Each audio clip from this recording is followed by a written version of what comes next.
আসসালামু আলাইকুম গাইস, সবাই কেমন আছেন? আশা করি সবাই ভালো আছেন। আমিও ভালো আছি। চলে আসলাম দুপুরে রান্না নিয়ে। কি করছি, কি রান্না করব সব আপনাদের সাথে শেয়ার করব। তো যারা এখনও আমার পেজটাতে ফলো দেন নাই, আমার ইউটিউব চ্যানেল তাসকিনের আম্মুতে সাবস্ক্রাইব করেন নাই, প্লিজ সবাই একটা করে সাবস্ক্রাইব, একটা করে ফলো দিয়ে দিন। আপনার একটা সাবস্ক্রাইব, একটা ফলো আমার পেজটাকে, আমার চ্যানেলটাকে বড় করবে। তো দেখেন, আপনাদের সাথে আড্ডা দিতে একটা স্কিপা করব। একটুখানি কেসকি মাছ ছিল, এই কেসকি মাছ দিয়ে আপনার একটা আলু দিয়ে টমেটো দিয়ে একসাথে সব ময় মশলা দিয়ে মেখে ফেলবো। আমার থেকে এভাবে মেখে ঝুঁকে তরকারিটা পাক করলে অনেক ভাল লাগে।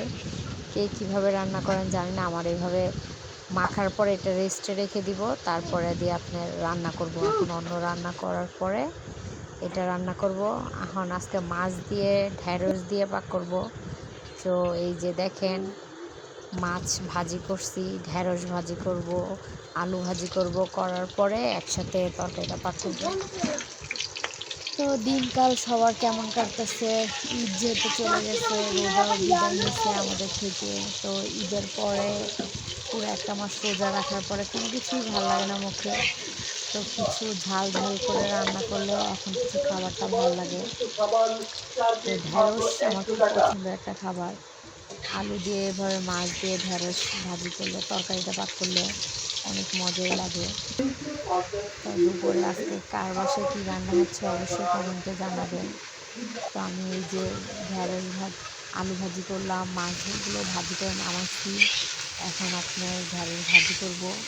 ঢেঁড়স ভাজি করার পরে এরপরে নামিয়ে পেঁয়াজটা ভাজি করে তারপরে সব মশলা দিয়ে আবার এগুলো দিয়ে রান্না করব। এইভাবে ঢেঁড়স পাক করলে আমাদের বাসায় সবাই পছন্দ করে। তো কে কোথা থেকে আমার ভিডিওটা দেখতেছেন অবশ্যই জানাবেন।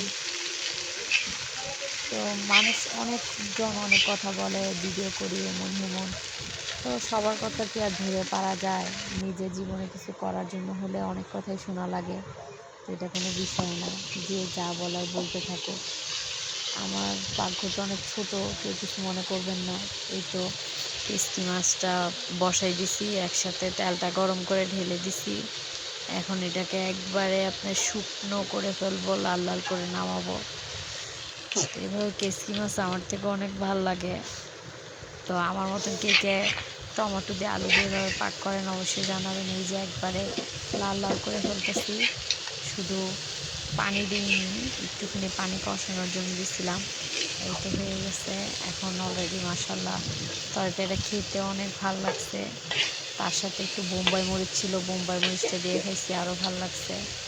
তো কে কে আমার তরকারিতে বোম্বাই মরিচটা দেখতে পাচ্ছেন অবশ্যই কমেন্টে জানাবেন। তো এই যে দেখেন, তরকারিটা অলরেডি হওয়ার পথে।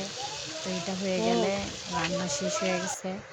এখন পাক করব আপনার ওই ঢেঁড়স দিয়ে আলু দিয়ে মাছ দিয়ে তরকারিটা। পেঁয়াজ ভাজি করে এটাতে সব মশলা কষিয়ে এবার ঢেঁড়স আর আলু দিয়ে দিছি। এখন কষানো হচ্ছে, কষানোর পরে আস্তে আস্তে করে কষিয়ে এরপরে পানি ঝোল দিব, ঝোল দিয়ে মাছগুলো দিব। তো জীবনে কিছু করার জন্য হলে অনেক কিছু জীবনে ত্যাগ করা লাগে। তো জানি না জীবনে আরও কত কথা শোনা লাগবে। এই ছোটোখাটো একটা বিষয় নিয়ে অনেকে অনেক কথা বলে। যাক, সবাই যদি একটু সাপোর্ট করেন অবশ্যই আমার পেজটা বড় হয়ে যাবে। আমার চ্যানেলটা, আমার পেজটা আপনাদের ভরসায় কিন্তু সব কিছু। তো আলহামদুলিল্লাহ, অনেক অনেক অসংখ্য ধন্যবাদ আপনাদেরকে, যারা আমাকে এখন পর্যন্ত সাপোর্ট করে আসছেন, সাবস্ক্রাইব করছেন, ফলো করছেন, সবাইকে অসংখ্য অসংখ্য ধন্যবাদ। তো দেখেন, আপনাদের সাথে কথা বলতে বলতে তরকারিটাও অলরেডি হওয়ার পথে। এখন ঝোল দিয়ে দিছি, এখন মাছগুলো দিয়ে দিলাম। তো এখন মাছগুলো দিয়ে কষিয়ে সুন্দর করে, তরকারিটা অনেক মজা হয়েছে। তো কারা কারা ঢেঁড়স পছন্দ করেন অবশ্যই জানাবেন। তো এখন তো বৃষ্টির সিজন, এই তো ভালো, এই তো মন্দ। এর সাথে আবার এক চুলায় বসেছি ডাল। কালকের ডাল ছিল, ওই ডালটাও গরম করতেছি, আজকে দুপুরে খাওয়া হবে। ধনিয়া পাতা দিয়ে এখন নামিয়ে ফেলবো তরকারিটা। তরকারিটা অলরেডি হয়ে গেছে, এখন শুধু ধনিয়া পাতা দেওয়ার পরে না। মাশাল্লাহ, তরকারিটার লুকটা দেখেন, মাশাল্লাহ কত সুন্দর হয়েছে। আলহামদুলিল্লাহ সব কিছু মিলে আছি ভালো। আবার ফিরে আসবো পরে। সবাই ভালো থাকবেন, সুস্থ থাকবেন। খোদা